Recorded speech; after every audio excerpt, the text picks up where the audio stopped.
My name is Tracy, and I am here today to talk to you about an experience that our family had with recovering from child sexual abuse. Halloween in 2003, my kids were getting ready to go trick-or-treating, and my eldest daughter had been fighting with her dad. He kept calling me saying, I've told her to do this, I've told her to do that, and she's been ignoring me. So I went to my daughter and I said, what's going on? She burst into tears and didn't speak, but she showed me a poem that she had written. And in reading the poem, it was devastatingly clear that her father had been abusing her, and she'd reached a point where she couldn't handle it anymore. He wasn't home from work yet, and I felt so blindsided that I felt like, really I need to keep it together, get the other kids there, make sure that she stays safe. So we went trick-or-treating, we watched an old movie, had popcorn, ate candy. I got the kids off to bed, and when he came home from work that night, I confronted him about the disclosure,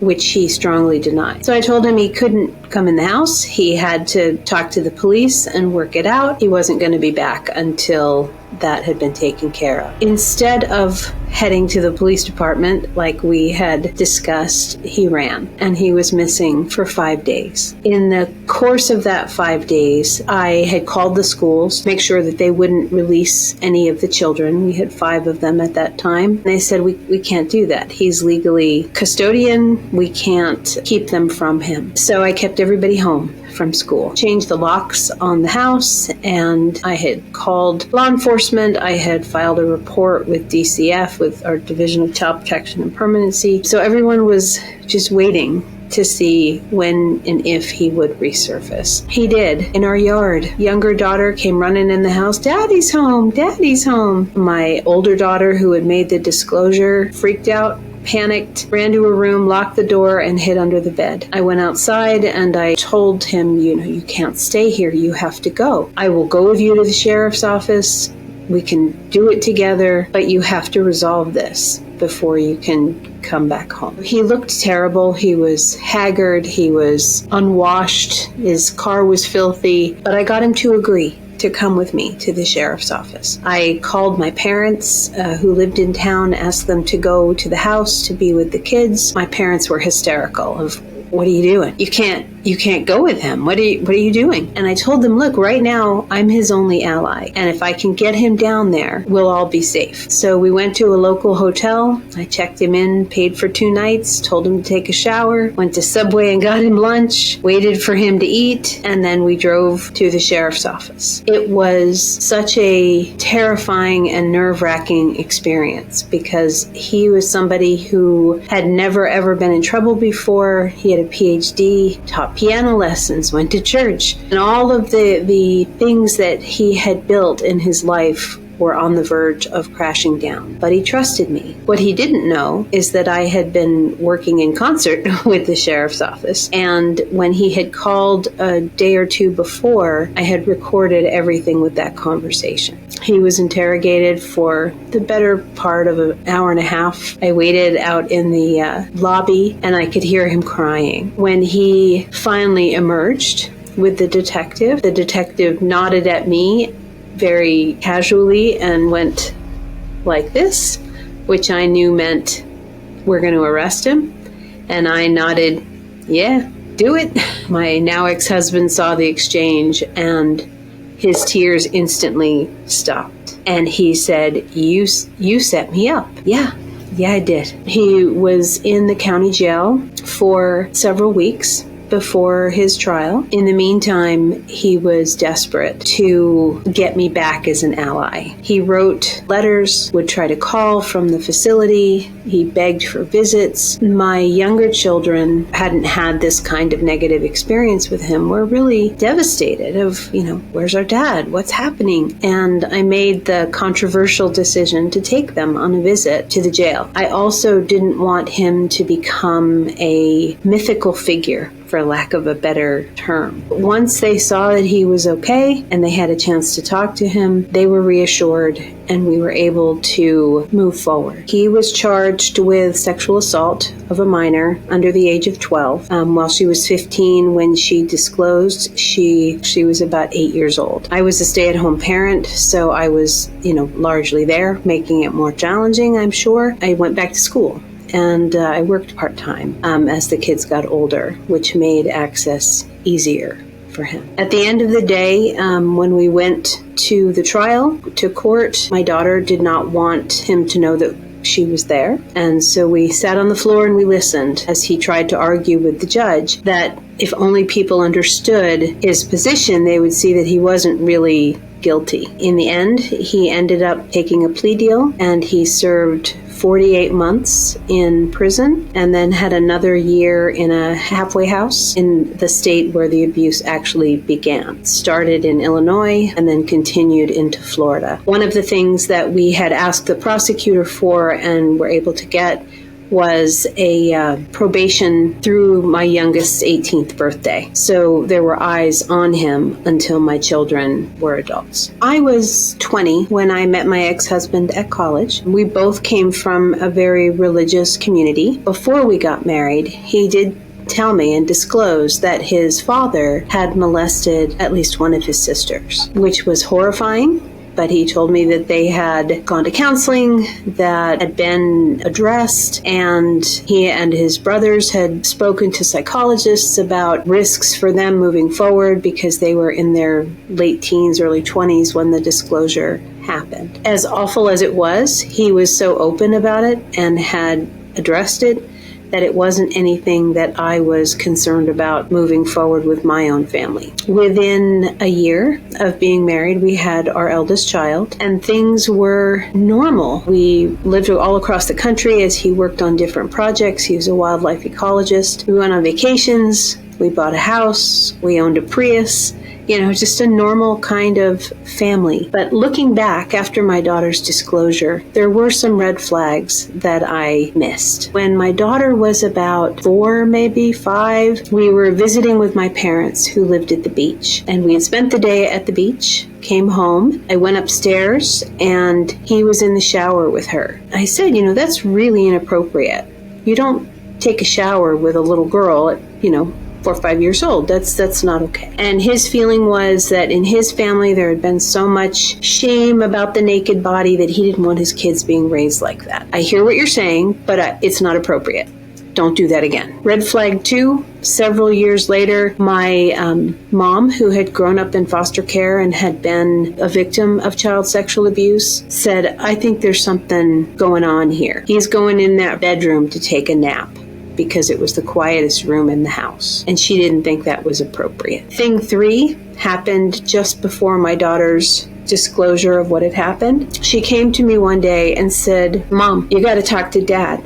He's peeking in the windows and it's weird. And I said, what do you mean? She said, well, he's just outside looking in the windows from the outside. Neighbors are going to think there's something creepy about that. Tell him to stop. I confronted him and said, what are you doing? Why are you peeping in the windows? What are you looking for? And he went bananas, yelling and crying and, how dare I? And he stormed out and he was gone for 2 days. It was at that disclosure that I realized that something was really dreadfully wrong. He swore up and down he had never acted on any thoughts, he had never touched her, he'd never done any of these things. It was just a thought in his head. And I was really reluctant to say to my daughter, by the way, has your father ever molested you? Because of my mom's experience, I was very aware of child sexual abuse from the time my kids were very young and could name body parts. We talked about good touch, bad touch. We talked about you tell somebody if anybody ever touches you inappropriately. I don't care if it's your teacher or your uncle or whoever, you tell. Later on, I did ask my daughter, why didn't you say something sooner? Her answer just broke my heart. She said she didn't say anything because she knew what the consequences would be. She knew that I would call the police. She knew that he would go to jail. She knew he would lose his job, which meant we would lose our income. She knew that the other kids would lose their father. and she didn't want to be responsible for all of that loss. Just that sense of responsibility that she took on herself was devastating. So once he was convicted and went to jail, we had to pick up the pieces, right? We had to move forward. The good news is that in the years leading up to that, every time he was overwhelmed or depressed or just couldn't manage, I was taking on more and more of the daily responsibilities. I took care of car repairs, houses, doctor's appointments, cooking, cleaning, all those things. So there was not a significant change in our daily life. What did change, though, was we did lose his income. That was where a lot of our problem solving had to come into play. I had just started my master's program, so I took out student loans for the first time. Ended up with debt, but it kept my kids in their house. His family actually all contributed and sent what they could. I had to lean on my parents and my older kids for help with things like watching kids while I went to class or went to work. One of the things that I chuckle about now, it was 15 years later before she decided to go to therapy, and she would call me all excited, "Mom, did you know blah, blah, blah?" Yep. Told you that 15 years ago, but it had to be on her timetable. Another thing I learned from this experience was that all victims have to come to terms with what happened to them in the way that works best for them. So therapy was not the right thing for her, but feeling powerful was. After she graduated from high school, she went on to college, graduated from college, and went through the police academy. Completed the police academy and then decided, oh, now I'm going to be a Marine. And then she joined the military and joined the Marines, where she excelled. She was there for 5 years and worked as an intelligence analyst, had a sharpshooter designation for her rifle skills, and feeling like she could take care of herself if she was ever threatened was the thing that really resonated with her. She's now 36 years old. She is an extraordinary person who's in the STEM field and is excelling in her chosen field. She's married. She's got a child, but she still struggles. Struggles in part with feeling like she's worthy. She always feels like she has to prove herself, and that is heartbreaking. Up until that Halloween day, I thought that I had a good marriage, and finding that that life was a lie was devastating. I really struggled. I'm ashamed to say, trying to problem solve how could I keep him and her in my life. And I came to the conclusion that I can't. I had to choose, and I chose my daughter. It took me a long time to stop feeling like I loved him and that I missed him. It wasn't so much that it was a grind being the single parent of 5 children. The hard part was the sadness and the loneliness and the anger that eventually came with that betrayal. Happy to say that a couple of years into this time frame, boyfriend from days past who had heard that I was divorced and contacted me, and we ended up getting married and are getting ready to celebrate our 18th wedding anniversary. My husband currently, he actually has not read my book, hasn't wanted to, but he says to people that he's the hero of it. And in so many ways, he is. He healed my broken heart, and I'm thankful for that. So when my daughter first disclosed about what had happened, if anyone else had told me that this had happened, I would have said, "You're a liar." But because it came directly from my daughter, I knew immediately it was true, and I believed her immediately. That is also something that we find that a lot of parents go through a denial. You're lying, you must be lying, because it's such a horrific and unfathomable thought that something like this could happen. Because I come from a family where there has been child sexual abuse, I knew that this could be a reality and believed her immediately and took steps to protect her immediately. My daughter is in a rare group in terms of not rare with child sexual abuse. 1 in 4 girls, 1 in 6 boys will experience it by the time they're 18, according to the CDC. But she's in the rare group of being validated in her disclosure